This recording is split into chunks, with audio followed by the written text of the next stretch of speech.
Hi, so in this video we are going to talk about action potential.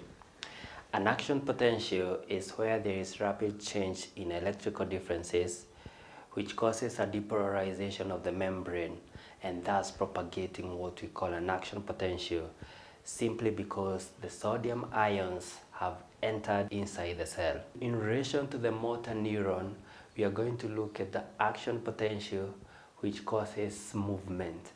In other words, when you think about walking, typing something on the phone.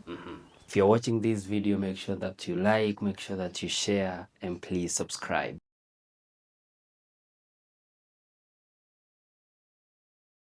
This is our motor neuron here on the board, and electrical signals follow this structure that we call an axon, coming from the cell body headed towards the terminal end bulbs. Now, when we have these electrical changes moving or these nerve impulses along the axon, and there is rapid change to these electrical differences, that is where an action potential occurs. We are going to look at this graph here, which explains the concept of action potential, and go further to look at the ions that enter inside the cell so that the action potential can be propagated. Normally, when the cell membrane is at rest, we say that it is at negative 70 millivolts. And in this graph, you'll see that here at negative 70, the cell membrane has not been propagated. Or in other words, there is no stimuli to cause an action potential. So negative 70 here, this is our resting membrane potential, because at this point the cell membrane has not been propagated to cause what we call a depolarization.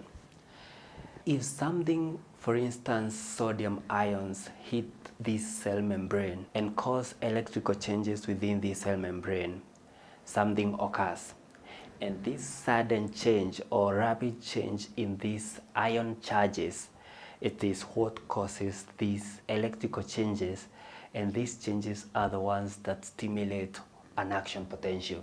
So first of all, there has to be a stimuli, and a stimuli is something like sodium ions hitting the cell membrane, causing electrical differences, and with these electrical differences, it is what will stimulate the cell membrane to rise into something that we call a threshold potential. A threshold potential is determined or occurs when it reaches something like negative 55 millivolts.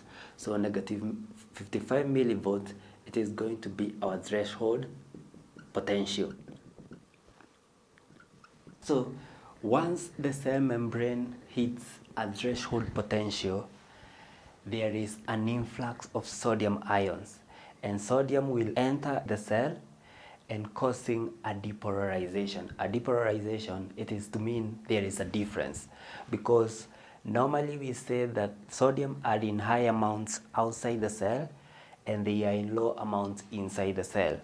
And when sodium ions enters the cell, they will cause a difference in these ion charges, causing something that we call a depolarization. So at rest we are at negative 70, but when a stimuli, something like sodium, enters the cell, it will hit this membrane to a threshold potential of negative 55, causing a depolarization, and with this there is rise in sodium ions. So this is depolarization.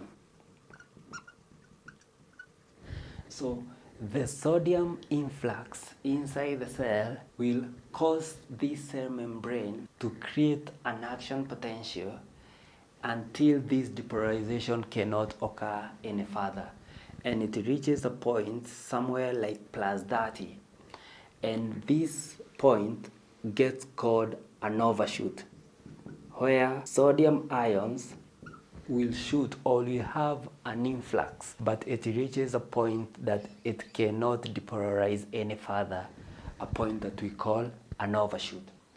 Once this happens, a repolarization starts, And a repolarization is the opposite of depolarization, whereby we had an influx of sodium, but now because the action potential has reached its pinnacle, it cannot occur any further.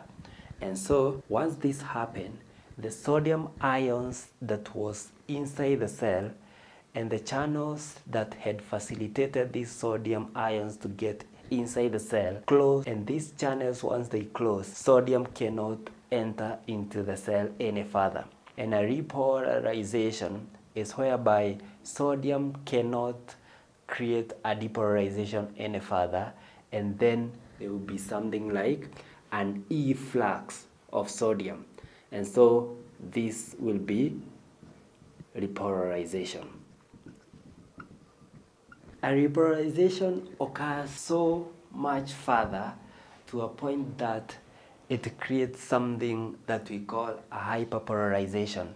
And the reason why hyperpolarization happens, it is because the potassium or the voltage gated potassium channels, they take time before they can close.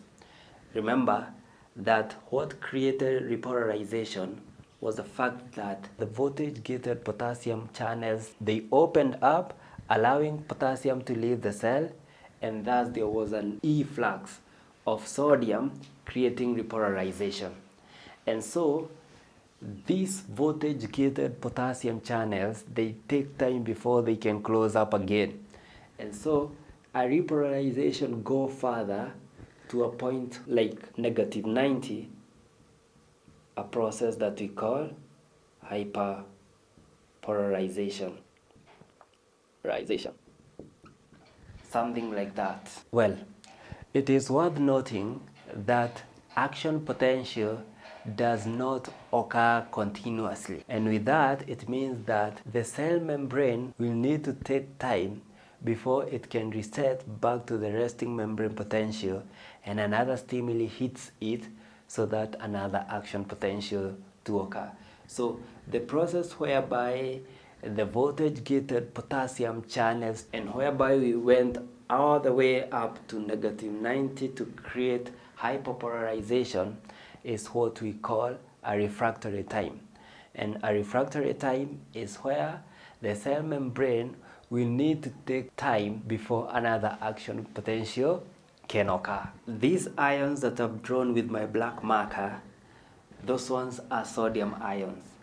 And you can see that sodium is in high amounts outside the cell.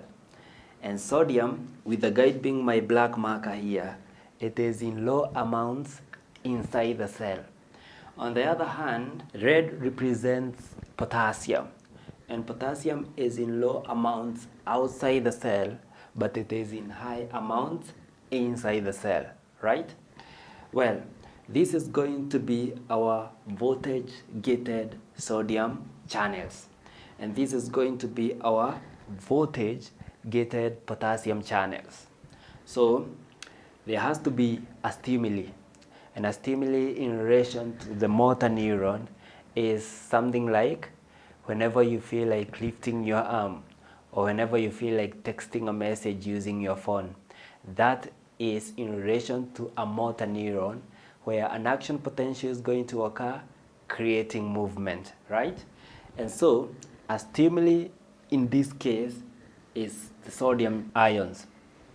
Sodium will hit the cell membrane, and hitting the cell membrane, it will cause this voltage gated sodium channel to open up. And opening up after hitting the threshold potential of -55, sodium will start entering the cell.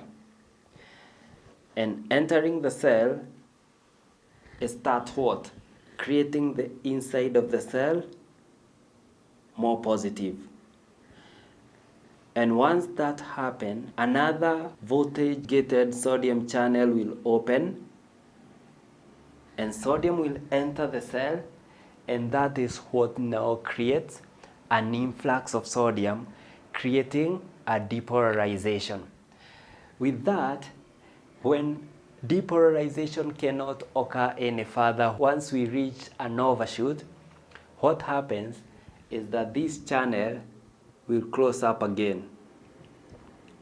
And once it closes up, sodium cannot enter the cell any further. And on closing up, the potassium or the voltage gated potassium channel, on the other hand, it opens up. And opening up, it means that potassium will start leaving the cell. And leaving the cell, it means that it again has started creating the inside of the cell more negative. And once this happens, a repolarization occurs. And repolarization go all the way up to -90 because the voltage gated potassium channels take time, or they go slow before they could close up. And that is what creates a hyperpolarization. Like I said, an action potential does not occur consistently. And that means that the cell membrane will need to take time before it can get hit by another stimuli for another action potential to occur. And in this graph, you'll see that this is the stimuli which causes the cell membrane to get to threshold potential for depolarization to occur up to overshoot, whereby the voltage gated sodium channels close up, and once they close up, the voltage gated potassium channels, they open up on the other hand, creating a repolarization. And a repolarization occurs even further to create a hyperpolarization, and getting back to resting membrane potential, get hit by another stimuli and another action potential occurs, and so on and so forth. Well, I know you are wondering, if potassium is in higher amounts inside the cell and sodium is in higher amounts outside the cell, and whatever that has happened here is quite opposite, how does the cell membrane reset? So let's go further to discuss how the cell membrane resets back to the resting membrane potential. The action potential caused sodium to enter the cell, and upon reaching overshoot, the voltage gated potassium channels had to open up, allowing potassium to leave the cell in order to create early polarization. Well, normally we know that sodium is in higher amounts outside the cell and potassium is in higher amounts inside the cell. This is normal. Now, because we have left a lot of sodium inside the cell and potassium has left the cell, how does the cell membrane reset back to -70? One of the mechanisms of active transport, and in primary active transport, is called the sodium-potassium ATP pump, or the sodium-potassium ATPases, because this membrane have got special enzymes called ATPases. And what these ATPases do is that they take a molecule of ATP and they convert this ATP into ADP. This ADP is very essential as it does this. The ADP changes the shape of this entire membrane, and by changing its shape, it allows three sodiums to leave the cell this way for every 2 potassium ions that are entering inside the cell. And with this, the cell membrane will reset back to normal in what we call the resting membrane potential. In leaky channels, we say potassium will diffuse from the region of high concentration to the region of low concentration. So what leaky channels do is that they help in action potential to make the cell membrane even more negative to something like -84 millivolts. But for the sodium-potassium ATP pump or sodium-potassium ATPases, what they do is that they maintain the resting membrane potential in action potential. Well guys, we talked about action potential, whereby we talked about how an action potential occurs by explaining the graph and also explaining the concept through the cell membrane. So if this video was helpful, make sure that you like, make sure that you share, and please subscribe.